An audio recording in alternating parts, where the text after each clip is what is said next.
তুমি কি বাইনি চান্স রোশনীদের বাড়ির ব্যাপারে বলছো?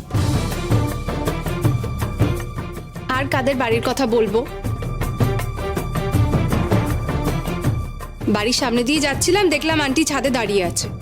আন্টিও আমাকে দেখতে পেয়ে গেল। তা ভদ্রতা বলে তো একটা কথা আছে না। আমি তখন আন্টিকে জিজ্ঞেস করলাম যে আন্টি কেমন আছো। তখন আন্টি বলল যে কেমন আর থাকবো। তারপরে আন্টি বলল যে একবার তাহলে ওপর থেকে ঘুরে যাও। আর তুমিও সঙ্গে সঙ্গে উপরে চলে গেলে। তা আমি তো আর ওরকম অসভ্যতা করতে পারবো না। ওদের সঙ্গে তো আর আমার কিছু হয়নি। সত্যি কথা বলতে ওরা আমাকে যথেষ্ট ভালোবাসতো। বিয়েতে কত দামি একটা নেকলেস দিয়েছিল, আমি কি ভুলে যাব বলো তো? ও, তোমাকে দামি নেকলেস না দিয়ে যদি কম দামি কিছু একটা দিত তাহলে বোধহয় তুমি মনে রাখতে না, তাই না লেখা? শোনো, তুমি না আমাকে সবসময় এরকম ভাবে ইনসাল্ট করবে না, খুব খারাপ লাগে আমার। আমি সেই কথা মোটেও বলিনি। আমি শুধু এইটুকুই বলেছি যে ওদের সঙ্গে তো সত্যি আমার কোনোদিন কোনো ঝগড়া হয়নি। আচ্ছা, ওদের দুরবস্থার কারণটা কি সেটাই তো বুঝতে পারছি না। বুদ্ধি খাটালেই বুঝতে পারতে। অবশ্য এরকমও হতে পারে যে ইচ্ছে করেই তুমি বুঝতে চাইছো না। আর কি, তুমি তো এখন দিন কিনে নিয়েছো না। একদিন এই ঘর, এই সংসার সব তো ওই মেয়েটারই ছিল, আর এখন ওই মেয়েটা জেল খাটছে। ওরা কিন্তু নিজের কারণেই জেলটা খাটছে, আমি ওদের বাধ্য করিনি জেল খাটতে। অপরাধ করেছে, তার শাস্তি পাচ্ছে। আর কি পরিমাণ অপরাধ করেছে তুমি কিন্তু খুব ভালো করেই জানো। এখন যদি জেনেও ভুলে যাওয়ার ভান করো তাহলে আমার কিছু করার নেই। বাবা নতুন বউকে বলবে টাকুস টাকুস টাকুস টাকুস কথা একেবারে মুখে খই ফুটছে। দেখো, সত্যি কথা বলার জন্য নতুন পুরনোর তো কিছু নেই। যেটা সত্যি সেটা সত্যি। তাছাড়া ও তো কোনো ভুল কথা বলেনি। সেই অর্থে দেখতে গেলে তোমারও কিন্তু বেশি দিন বিয়ে হয়নি। বা তার আগের কথা বলি, তুমিও কি চুপচাপ থাকতে? মেজমার মুখে মুখে তো অনেক কথাই বলেছো, তা নিয়ে অনেক অশান্তিও হয়েছে। যাক, সেসব নিয়ে আমি কোনো কথা তুলতে চাই না। বাবা, তোমার দেখছি তোমার বউকে কিছু বললে বড্ড গায়ে লেগে যায় গো। সেটাই তো স্বাভাবিক, বউকে বললে তো গায়ে লাগারই কথা। আর উল্টো দিকে আমার জনকে দেখো না, চুপ করে বসে আছে। ছোটরা অপমান করছে, কিচ্ছু বলছে না, একবারে কোনো প্রতিবাদ নেই। তুমি যদি যেচে অপমান নাও লেখা, তাহলে তো আমার কিছু বলার নেই। কথাটা তো ঋষি ভুল বলেনি, জাহ্নবীও ভুল বলেনি, ভুল বলেছো তুমি। হ্যাঁ, আমার তো সব কথাই তোমার এখন ভুল মনে হয়, আর ওরা যা বলে সব কথা একবারে ঠিক ঠিক মনে হয়। তা ভুল কথা বললে সেটা তো ভুলই মনে হবে লেখা। এর মধ্যে ওরা আমরা বলে কিছু নেই। যাক, অনেকক্ষণ আড্ডা মেরে এলে, সেই জন্য এত দেরি হলো আসতে। বাবা, আড্ডা মারার কি আছে গো? মানুষটার দুরবস্থা দেখলে না চোখে জল চলে আসে। কি অবস্থা আন্টি, তুমি চিন্তা করতে পারবে না। যে মানুষটার সংসারে দুটো প্রাণী, দুজনেই জেল খাটছে, তার কি দুরবস্থা একবার ভেবে দেখেছো? কি দুর্দশা আন্টি। কি করেছে জানো? পুলিশ এসে ব্যাংক অ্যাকাউন্ট ফ্রিজ করে দিয়েছে। আন্টি একটা টাকাও তুলতে পারছে না, গয়না বেচে খাচ্ছে, ভাবো। তাই নাকি? বাড়িতে কিছু রাখা ছিল না? এই বাড়িতে কে গো সুটকেস করে টাকা রেখে দেয়? আর টাকা হয়তো ছিল, সেসব খরচা হয়ে গেছে, এতদিন তো চালালো। আর এখন সুযোগ বুঝে তো কারখানার শ্রমিকরাও সব ফাঁকি দিতে শুরু করেছে, জানো? একটা টাকা বাড়িতে আসছে না। তাহলে তো তুমি একটু সাহায্য করতে পারো না? তখন তুমি আর কত টাকাই বা ওদের দিতে পারবে? ওইটুকু টাকায় ওদের কি হবে বলো তো? ভদ্রমহিলার এখন কতদিন এরম ভাবে চলবে তার কি কোনো ঠিক আছে নাকি? তাই তো বলি, পরে সর্বনাশ করলে না নিজের ঘরেও আগুন লাগে। ওপর ওপর যেটা ভালো মনে হয় সবসময় কি আর সেটা সবটা ভালো? ভালোর তলায় তলায় যে কত খারাপ জমে আছে। কথাটা কি তুমি আমাকে বললে বৌদিমণি? না ভাই, আমি নিজের মনে মনে বলেছি, আমি তোমায় কিছু বলিনি তো। নিজের মনে এমন কোনো কথা বলো না যাতে অন্যের মনে হবে তুমি তাকে বলছো। বাবা, আমি কি তাহলে নিজের মনেও কোনো কথা বলতে পারবো না নাকি? নিজের মনে মনে যে কথাটা বলার তোমার ইচ্ছে হচ্ছে, কথাটা তুমি মনে মনেই বলো। লেখা, মনে মনে বলো, হ্যাঁ? মুখে উচ্চারণ করে বলার কোনো দরকার নেই। বাবা, জাহ্নবীর জন্য যে বাড়ির এত নিয়মকানুন পাল্টে যাবে বুঝতে পারিনি গো। বৌদিমণি, আমার জন্য কোনো নিয়ম পাল্টাতে হবে না গো।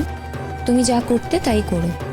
আর আমার অবস্থাটা না এখন অনেকটা হাঁসের পালকের মতো হয়ে গেছে, কিছুতেই আর কিছু গায়ে লাগে না। যাই হোক, তুমি চা খাবে তো?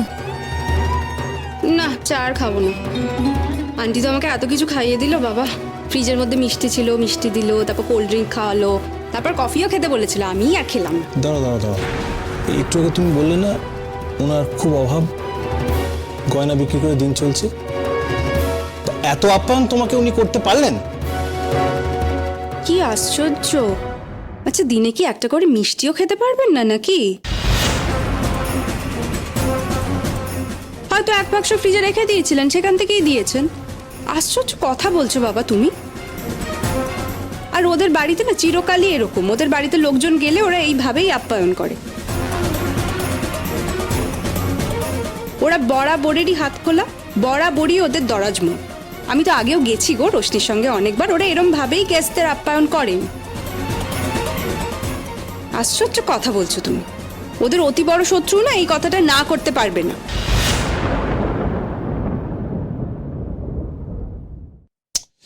এই দেখো দেখি লেখা, তুমি ওনাদের কাছ থেকে এত কিছু পেয়েছো, তাও যখন তোমাকে আমি বলছি যে কিছু দাও ওনাকে, তুমি দিতে চাইছো না। আরে বাবা, কত টাকা তুমি বা ওদের দিতে পারবে বলো তো? 20,000 টাকা দিতে পারবে? তো সেই টাকায় কি আন্টি চলবে? 2 বছরের জেল হয়েছে, কবে ছাড়া পাবে তার কি কোনো ঠিক আছে? আন্টি দুটো বছর কিভাবে ওই টাকায় চালাবে? আশ্চর্য কথা বলো। আন্টি অবশ্য বললো যে চেষ্টা করছে, এর মধ্যে যদি ওদের ওই ছুটি নিয়ে আসা যায় না বাড়িতে, ওরম করে যদি নিয়ে আসা যায়। সত্যি কথা বলতে ওরা তো চেষ্টা করবেই বলো। ওদের যা ক্ষতি হওয়ার তা তো ওদেরই হয়েছে না। তাই তো আন্টি বলল যে ওদের জীবনের এত বড় সর্বনাশ করেছে, তারা কোনোদিনই ভালো থাকতে পারবে না। আন্টি তো বললো জানো না, যে আমার অভিশাপ ওরা কোনোদিন খণ্ডাতেই পারবে না। আমার মেয়ের জীবনে যে সর্বনাশ ডেকে এনেছে, তাদের জীবনও ছাড়খাড় হয়ে যাবে। লেখা, আরে আমি কি বললাম নাকি? আমার কথা আন্টি বললো, আমি তাই তো বললাম। আন্টি বললো এই বাড়ির বউয়ে সর্বনাশ করে দেবে। তুমি তার বাড়িতে গিয়ে ঠান্ডা খেলে, মিষ্টি খেলে, তোমার খারাপ লাগলো না? তুমি তো এখন খুব বউ বউ করছো গো। একদিন কিন্তু ও এই বাড়ির বউই ছিল, আর ওর সঙ্গে আমার যথেষ্ট মেলামেশা ছিল। অনেকগুলো দিন আমরা একসঙ্গে কাটিয়েছি। রোশনির জন্য যখনই ভাবি আমার মনটা না কেঁদে ওঠে। সত্যি কথা বলছি, আমি ওকে মন থেকে কখনোই ভুলতে পারি না। তাহলে সেই ভালোবাসাটা তো মনে মনে রাখলেই পারো, বাইরে প্রকাশ করার তো কোনো দরকার নেই। কারণ আমরা কেউ রশনিকে পছন্দ করি না। রশনি যে কাজ করেছে তারপর তাকে পছন্দ করার কথাও নয়। তোমার মনে বদ্ধমূল ধারণা, তাই না বৌদিমণি, যে আমি রোশনিদের সর্বনাশ করেছি?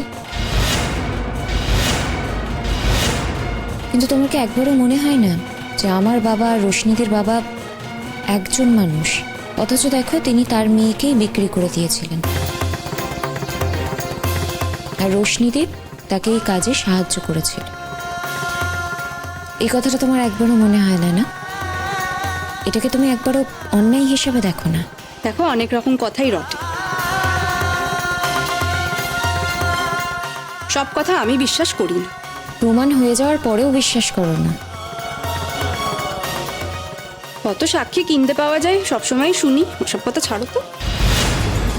তার মানে তুমি বলতে চাইছো আমরা সাক্ষী কিনে রোশনিকে অপরাধী প্রমাণ করেছি? অত কথার মধ্যে আমি থাকতে চাই না ঋষি। আরে কথার মধ্যে তো থেকেইছো, একবার কথার মধ্যে ঢুকে পড়ে বলছো কথার মধ্যে ঢুকতে চাই না। এটা তো কোনো কাজের কথা না। শোনো, যদি তোমায় কিছু বলতে হয় যেটা তুমি বিশ্বাস করো, তাহলে জোরের সঙ্গে বলবে। তা আমি সে কথাই বলছি, আমি রোশনিকে অবিশ্বাস করি না। কিন্তু তুমি তো সেটা প্রমাণ দিয়ে বলতে পারছো না, লজিক্যালি বলতে পারছো না। তুমি বলছো আমরা সাক্ষী কিনে ওকে অপরাধী প্রমাণ করেছি, তার মানে তুমি বিচার ব্যবস্থার এগেইনস্টে কথা বলছো। মানে আমি অত শত বুঝি না, বুঝেছো? তা অত শত যখন বোঝো না, যারা বোঝে তাদের কথা শুনো না কেন? দেখো লেখা, রশনি এই বাড়িতে যেসব কাজের সঙ্গে যুক্ত থাকতো সেই সব কাজের সঙ্গে তোমার বোধহয় খুব মিল থাকতো, তাই না? লেখা, আমি কিন্তু এই হাড়ের ঘটনাটা এখনো ভুলিনি। দেখো তুমি কোন কথা থেকে কোন কথায় চলে যাচ্ছ, আশ্চর্য ব্যাপার। কিন্তু আমি কিন্তু এসব কিছুই বলিনি। দাদা ভাই, শুধু শুধু এসব কথা তুলিস না। বৌদি ভাইকে লজ্জা দিয়ে আমাদের কোনো লাভ নেই। বৌদি ভাই যাই করুক, জাহ্নবীকে যতই অপমান করুক, আমরা তো তোর বউ হিসেবে বৌদি ভাইকে অপ্রস্তুত করতে পারি না। আচ্ছা, ওনার শরীর ঠিক আছে তো? তা জেনে তোমার কি দরকার? নাকি তুমি জানতে চাইছো উনি কতটা খারাপ আছে? যার সংসারে দুটো প্রাণী জেলে থাকে, মেয়ে আর স্বামী দুজনেই জেল খাটছে, সে কি কখনো ভালো থাকতে পারে? আর যার মন ভালো থাকে না, তার শরীরও ভালো থাকে না, বুঝতে পেরেছো? আন্টির যে কি অবস্থা চোখে না দেখলে বিশ্বাস করা যায় না। আমার তো ওই বাড়িতে গিয়ে বারবার মনে পড়ছিল, একদিন ওই বাড়িতে কত গেছি, কত আনন্দ করেছি, কত খাওয়া দাওয়া করেছি। ইস, আর আজকে বাড়িটা পুরো শূন্য হয়ে গেছে, পুরো ফাঁকা হয়ে গেছে। খুব মন খারাপ লাগছিল আমার। আর আন্টির যে কি অবস্থা কি বলবো। আর এই কারখানার লোকগুলো এত বেইমান, কেউ আন্টির সঙ্গে যোগাযোগ রাখে না। যদি আন্টি চাকা চায়, আর আত্মীয় স্বজনরা, জানো, আত্মীয় স্বজনরা পর্যন্ত কেউ আন্টির খবর নেয় না। কাগজে তো সব খবর টবর বেরিয়েছে না, এমন ভাবে বেরিয়েছে তাতে মনে হচ্ছে যে রোশনি একেবারে বিশাল বড় মেয়ে পাচারকারী। আর আসলে তো তা নয়। আসলে কি? আবার কি, রোশনিকে ফাঁসানো হয়েছে। কে ফাঁসিয়েছে? অত শত আমি জানি না। কিছু একটা তো জানতেই হবে বৌদিমণি।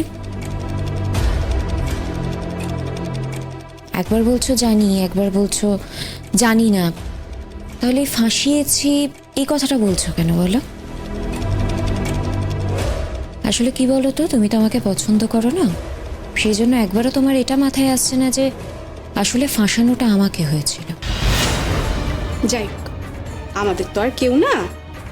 তুমিই বলেছো যে তোমরা এক বাবার দুই মেয়ে, সৎ বোন হোক আর যাই হোক, বোন তো। তা তুমি পারলে তোমার বোনকে এত বড় একটা সাজা দিতে? না হয় এক মুহূর্তের জন্য ধরেই নিলাম যে রোশনি সত্যিই অন্যায় করেছে, তাও কি তোমার উচিত হতো এরকম একটা এত বড় সাজা ওকে দেওয়া? একটা সংসার তুমি ছাড়খাড় করে দিলে, বুঝতে পারছো সেটা? আর বোনের কথা না হয় বাদই দিলাম, আরে উনি তো তোমার নিজের বাবা, ওর জন্য তোমার জন্ম হয়েছে। এই পৃথিবীর আকাশ বাতাস এইসব দেখতে পাচ্ছ ওই ভদ্রলোকের জন্যে। তাকে তুমি ঠিক করলে জাহ্নবী জেলে পাঠিয়ে? ঠিক করলে বলো তো? কেউ তোমাকে ভালো বলে না, জানো তো জাহ্নবী, কেউ ভালো বলে না। তুমি কি ভেবেছো গো, ওই একা তোমার স্বামীর সঙ্গে সারা জীবন কাটিয়ে দেবে আর কাউকে তোমার সঙ্গে লাগবে না? এরকম করে জীবন চলে না, বুঝতে পেরেছো? তুমি কিন্তু ভুল ভাবছো। বেঁচে থাকার জন্যে, বাঁচতে গেলে সকলকেই কাছে লাগে। একদিন যখন তুমি চাইবে না, তখন তুমি দেখবে তোমার পাশে কেউ নেই, কেউ তোমার পাশে থাকবে না। সবাই তো এই কাজের জন্য তোমাকে ছিচিৎকার করছে, সেটা বুঝতে পারছো না? প্রথমত আমি এই কাজটা করিনি, আর দ্বিতীয় কথা, যে সাজা ওরা পেয়েছে ওদের কাজের জন্য, তার জন্য আমার কোনো অপরাধ বোধ নেই। যে মানুষটা নিজের মেয়ের সাথে এটা করতে পারে, সে অন্য আর 5টা মেয়ের সাথেও এই কাজটা করতে পারে। বরঞ্চ যদি একটা শাস্তি হয়, তাহলে উনি হয়তো বুঝতে পারবেন যে এরকম অসামাজিক কাজ কারোর সাথে করা উচিত নয়। এত এক্সপ্লেন কেন করছো? তোমার তো এত এক্সপ্লেন করার কথা নয়। কে কি বললো তাতে তোমাকে এক্সপ্লেন করতে হবে? কিছু মনে করো না জাহ্নবী, আমার স্ত্রীর দ্বারা বরাবরই তোমাকে অপমানিত হতে হয়। আমার স্ত্রী জানে না যে আমার ধৈর্যের একটা সীমা আছে। একটা সময়ের পর যখন সেই ধৈর্যের সীমা চলে যাবে, তখন আমি যদি একবার মুখ ফেরাই, তাহলে সেই মুখ কিন্তু কোনোদিন আর লেখার দিকে ফিরবে না। কি বলতে চাইছো বলো তো তুমি? লেখা, আমার মনে হয় আমি যা বলেছি তার প্রত্যেকটা লাইন তুমি বুঝতে পেরেছো। যদি বুঝে না থাকো, তাহলে তোমার যারা শুভার্থী তাদের গিয়ে জিজ্ঞেস করো। আর একটা কথা, তুমি এ বাড়ির বউ, এখনো পর্যন্ত আমার স্ত্রী। তোমায় যদি মানিয়ে থাকতে হয় তাহলে এই বাড়িতেই তোমাকে মানিয়ে থাকতে হবে, ঠিক আছে? আর এই বাড়িতে থেকে রশনি আর রশনির মা বাবার সম্পর্কে তুমি যদি প্রশংসা করো তাহলে কিন্তু তুমি আমার মন পাবে না। আমার ছায়া তোমার উপর থেকে চলে গেলে কিভাবে তোমার দিন কাটবে সেটা একটু ভেবে দেখো লেখা। তুমি চাকরি বাকরি করো না, চাকরি করার যোগ্যতাও নেই, চাকরি করার কথা কোনোদিন ভাবও নি। আমি যদি তোমায় খোরপোশ দিও তাহলে সেই টাকায় তুমি তোমার আর্থিক অনটন থেকে মুক্তি পাবে, ঠিক। কিন্তু একা একা বাপের বাড়িতে সবার উপেক্ষিত হয়ে থাকতে তোমার ভালো লাগবে তো লেখা? এইসব তুমি কি বলছো আমাকে? হ্যাঁ, কি বলছো তুমি আমাকে? যাতে আর কখনো এইসব কথা আমাকে বলতে না হয়, এখন থেকে তুমি ঠিক সেরকম ব্যবহারই করবে। জাহ্নবীকে কখনো অসম্মান করবে না, আর যে ঘটনা ঘটেছে তার সাফাই গাইতে আসবে না কখনো। আমরা সবাই জানি কি হয়েছে, তাই তুমি ব্যাখ্যা দিতে আসবে না। তোমার ব্যাখ্যা এখানে নিষ্প্রয়োজন। ফার্দার লেখা, এই কথাটা মন দিয়ে শোন। হ্যাঁ, ফার্দার যদি ব্লাউজ আনতে গিয়ে বা অন্য যে কোনো কারণে তোমাকে রশনির বাপের বাড়ি যেতে হয় তাহলে ওই বাড়িটাই হবে তোমার ঠিকানা। এই বাড়িতে আসার পথ তোমার জন্য চিরদিনের মতো বন্ধ হয়ে যাবে, মনে থাকবে?